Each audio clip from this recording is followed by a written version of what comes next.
আমাদের দেশে মানুষ মরার পর লাশ কাঁধে করে নেওয়ার সময় কালিমা শাহাদাত পাঠ করে বিধান কি?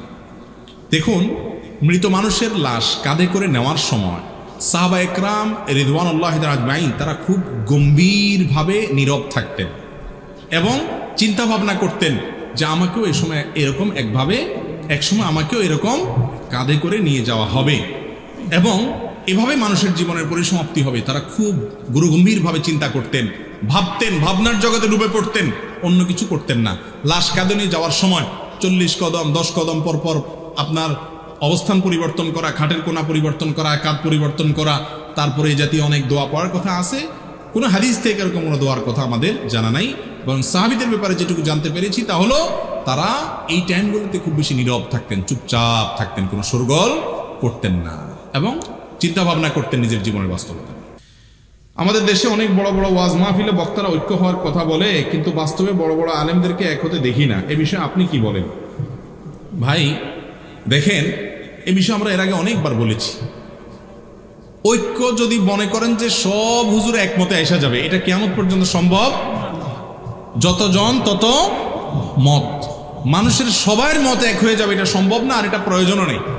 ডক্টর খন্দকার আব্দুল্লাহ জাহাঙ্গীর রাহিমাহুল্লাহ বলতেন, ইত্তেহাদ মাআল ইখতিলাফ, বৈচিত্র্যপূর্ণ ঐক্য, বৈচিত্র্যময় ঐক্য। তার মানে আপনার একমত হবে, আমার আর একমত হবে, তারপরে মৌলিক বিষয় আমরা এক, সেদিক থেকে আমরা কি থাকবো? এক থাকবো। অনেক বিষয়ে মানুষের ভিন্ন মত থাকা সত্ত্বেও ঐক্যমতে আসতে পারে কি পারে না মৌলিক বিষয়ের উপরে, সেই চেষ্টাটা থাকতে হবে।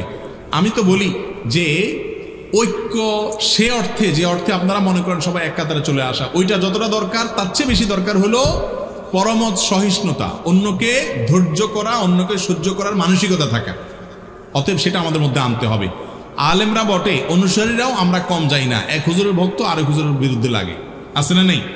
ফেসবুকে জিহাদ করে এক হুজুরের পক্ষ হইয়া আরেক হুজুরের বিরুদ্ধে। আমি তো বলি, কাউকে কটূক্তি করা, কাউকে গালমন্দ করা, কাউকে আক্রমণ করা, কাউকে বাজে ট্যাগ লাগানো, অমুকের দালাল টালাল ইত্যাদি বলা, এই কাজগুলো করাটাকে যদি আপনি ইসলামের খেদমত মনে করেন, সেটা ফেসবুকে করেন বা অন্য যেখানেই করেন, যদি এই কাজগুলোকে আপনি ইসলামের খেদমত মনে করেন, তাহলে আপনার ইসলামের শিক্ষক পরিবর্তন করা উচিত।